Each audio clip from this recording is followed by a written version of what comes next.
You know, Right. it just, the scope just, you know, it just goes out of control. And, you know, the fact that they're gonna be doing it in a small little area, actually, you know, public employees, bureaucrats don't like someone screaming too loudly. The idea is, put the frog in the cold water and warm it up slowly.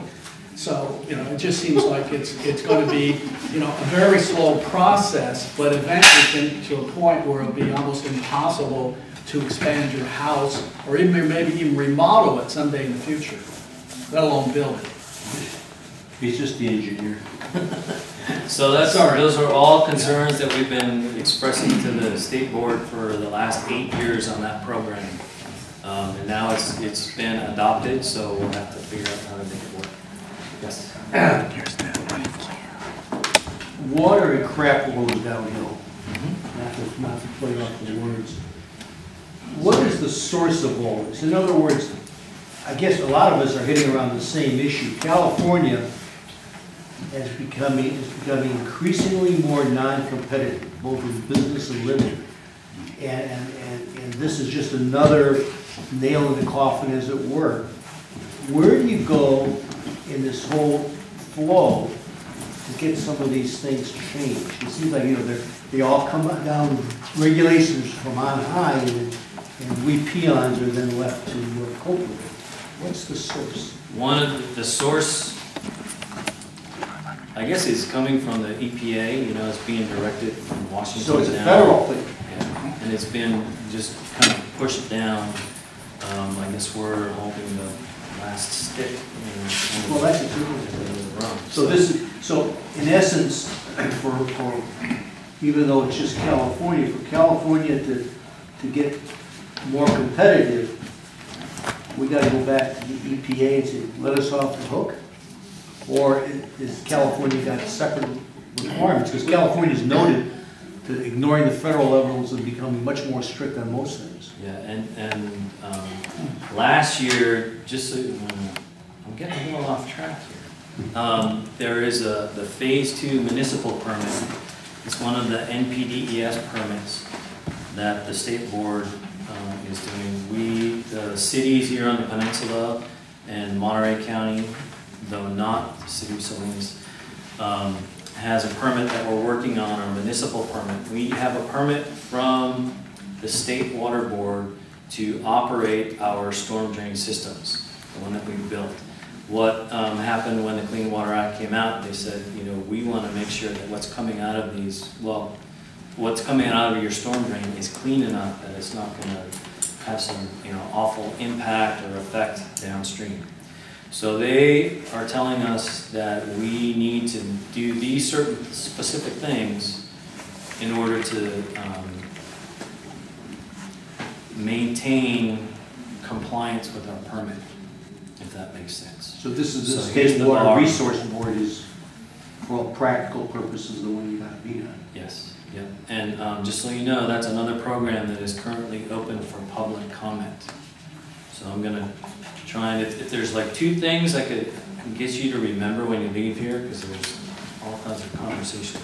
One is that this program is still in the draft stage. It's open for public comment. July 6th is the comment deadline. It's at noon.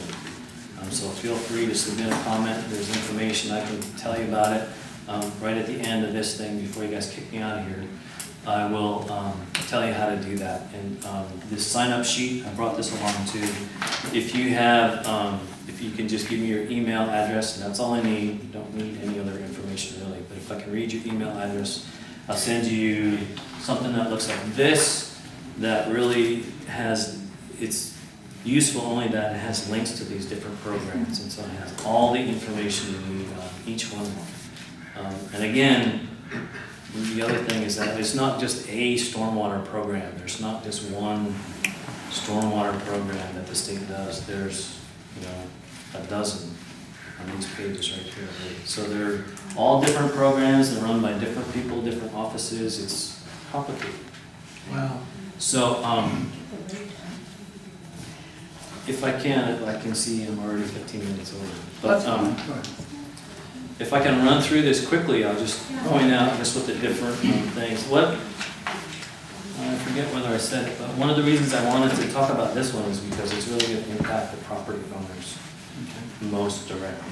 The other ones will get it. They're, again, all those permits are really directed toward mostly the cities and the county.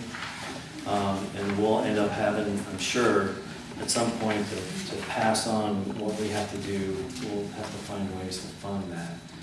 So I'm guessing it'll result in higher fees at some point, but this is going to be more of a direct effect on essentially property owners and developers.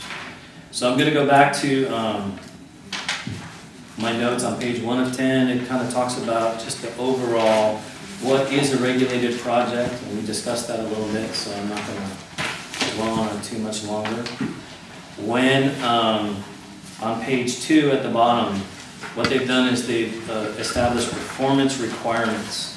And we start out at a low threshold, and we kind of ramp up what the requirements are as we get more and more impervious area. So the first one is for projects with greater than 2,500 square feet of new or replacement impervious areas. And again, as Nathaniel mentioned and I earlier, a lot of it is site planning that's required at this stage. So they want you to think about, saving areas of the site where there's natural vegetation, where the trees are. If there's a creek or a stream, provide a buffer there and don't touch what's in there because it's working fine. Develop the areas of the site that are farthest away from those type of things.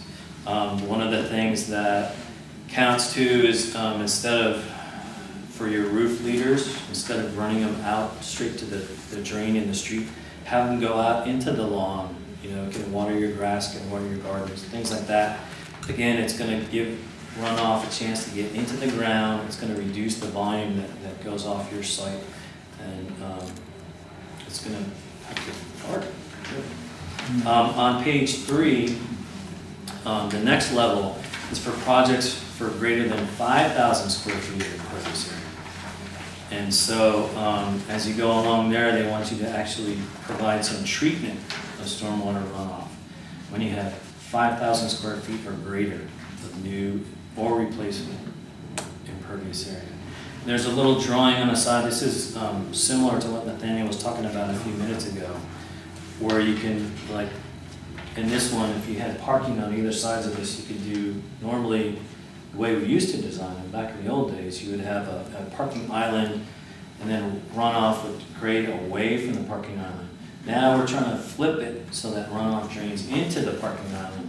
You can build something like this that's all underground so you don't really see it, and it will treat runoff before it goes off the site. They talk about the different levels, and again, we're talking about a 0.6 inch rainfall is what the design standard is for this. So not awful, but it's just something else to think about. And if you can think about it early on in your development process, your architect knows about it, and you can plan for it from the start, not really a problem. If you have your whole site developed right up to the lot lines and then have to find 5% of your developed area for these stormwater treatment things, that's the problem. So if you have this island in the middle of your parking lot, you have a 2-inch rain event, and you can end up with a lake. What happens is you can design them so that, and what I've seen is that there's like a high level overflow, we call it, so that if there is 2 inches of rain, it's going to still have and treat, the idea is that it's going to treat 85% of all the storms that occur. And then the final 15% are going to be 2 inch or whatever it's going to be. But there's going to be a way out so that you have a bigger pipe. It's an overflow. Like picture a standpipe. If you had this was filling up, it would just be able to freely flow and head out into the. And so that water would be untreated. Correct. Okay. Yeah, I was going to say,